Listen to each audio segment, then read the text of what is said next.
Tell me about the next 15 pages of the agreement. Next 15 pages have got general terms of sale, which are compiled by the ADLS and RISE. They are just standard, and that's what you need to mention. And at this stage, advise them to get legal advice, yes, basically, and move on to the further terms of sale. Right? Now, when we get on to the further terms of sale, people don't really ask me the right question as well. You know, they try to go to the sample clause and they say, oh, these are the sample clauses that you can put in. No. Ask them at this stage, is there any other extra conditions that you would like to put on the contract, rather than choose a clause for them yourself. Yes. Okay? Okay. So at that stage, the assessor will tell them what clause they would like to put in, and then they put in. And one major thing that everybody sort of tends to forget is number those clauses. Because the last clause in the general term of sale is 20, you must number it 21, all right? And so on and so forth. Okay? It's not 20.1, it's 21.0. Whole new clause. Whole new clause. Okay? Okay. And yeah. Tell me what students need to be aware of when they're drawing up an agreement for a unit title property. Unit title property, before you even start the sale and purchase agreement, they must give them the pre-contract disclosure statement, which is very important.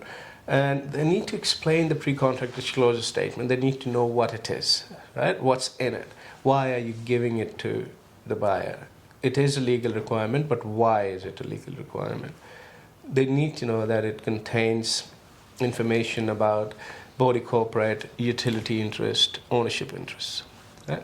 So those are the things you mention in brief, and move on to the next step. Unit titles is quite different than freehold and cross-lease properties. It's got body corporate involved. There are extra costs involved on top of rates for the owner. So that needs to be mentioned before they get into it. Good point. Yeah? Especially if people are new to New Zealand or first-time buyers even. They might not know it. Yeah?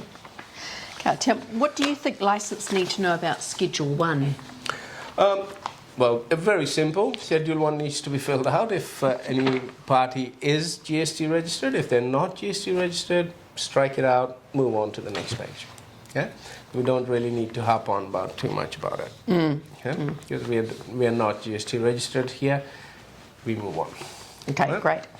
And Schedule 2 in the agreement is around the chattels. Chattels. And your expectation is that that's pre-populated prior to the assessment? Yes, absolutely. They must pre-populate it, as you would in real life.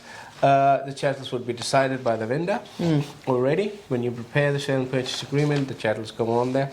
And the chattels list, a lot of people get different chattels.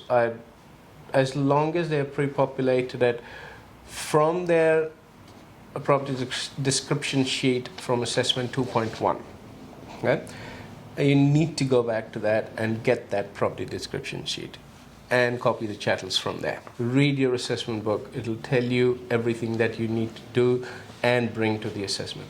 You need to bring that chattels list to your thing and copy it onto Schedule 2.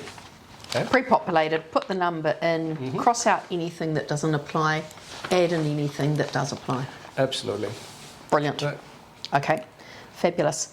And then Schedule 3 is around residential tenancies and Schedule 4 around commercial, which is not relevant to this particular assessment. It is relevant in the sense that because it is vacant, there are no tenancies on the property, you need to write vacant possession in Schedule 3 now. Okay? You must write that so that the state of the possession is clear. Yes. When comes settlement time.